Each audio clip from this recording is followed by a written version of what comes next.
Good morning, you beautiful people, and let's talk about flashbangs.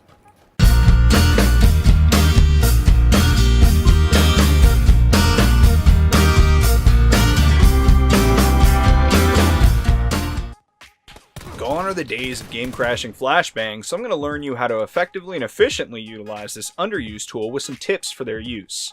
Now, some of these techniques are common sense, but some of them aren't, so let's start with the uncommon ones, because I don't care about watch time so long as you guys get the information that you need. We're going to start off with the double flashbang. Now, this has two purposes, and none of them is to blind. The first purpose, and the most important, is to draw an enemy's attention away from a spot or a lane, and the second is to deafen an enemy so they can't hear the difference in sound the frag grenade makes.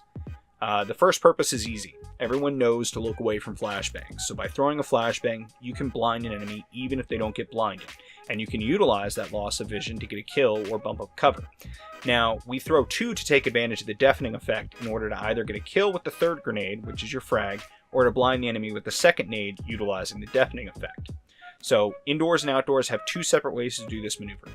Indoors, you want to chuck the first nade overhand so it bounces plenty and makes a bunch of noise. Then you follow that up with the second nade underhand so it bounces less, makes less noise, and has a greater chance of blinding, so that you can then make a safer entry into the building. It's important to know that deafness will only last for a maximum of 10 seconds, and the grenade's radius is 5 meters. So if your target is outside of a meter from the nade, you won't get that 10 seconds of deafness, so tossing your nades accurately is key. Now, outdoors, what you want to do is drop the first flashbang on the right side of the enemy's cover, because 9 times out of 10, that enemy is going to be on the leftmost side of that cover.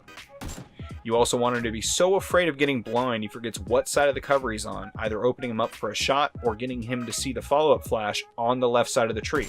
Now, both of these are overhand if done from medium range, and underhand if done from close range. Now, if he decides to forget where he's at and goes out of cover on the left side, punish him with a few shots. Don't stay exposed though. The point of this maneuver is to get that Kobe. But don't get me wrong, if he's going to stay outside of cover after taking hits, secure that kill. But if he pops back in, then continue with the maneuver.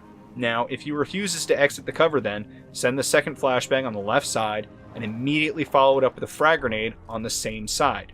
You do that, you get the frag grenade just past the tree, a max of 2 feet, and you'll get that Kobe.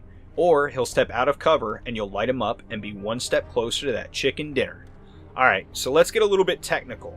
The flashbang has a blast radius of 5 meters and blinds at a max of 7 seconds and deafens for a max of 10. The flash effect will only work if the user has the flashbang in their field of view, so simply looking away can void everything but the deafen effect. So use that thought process when using flashbangs. Put them where you don't want enemies looking. In some cases, a flashbang carries more utility than a smoke grenade for concealing movement. So that's all for today's video. Thank you guys for watching, and if you have any tips for flashbangs, put it down in the comment section below. If you guys like the video, leave a like. If you guys dislike the video, leave a dislike. Again, thank you guys for watching, and I'll catch you all tomorrow.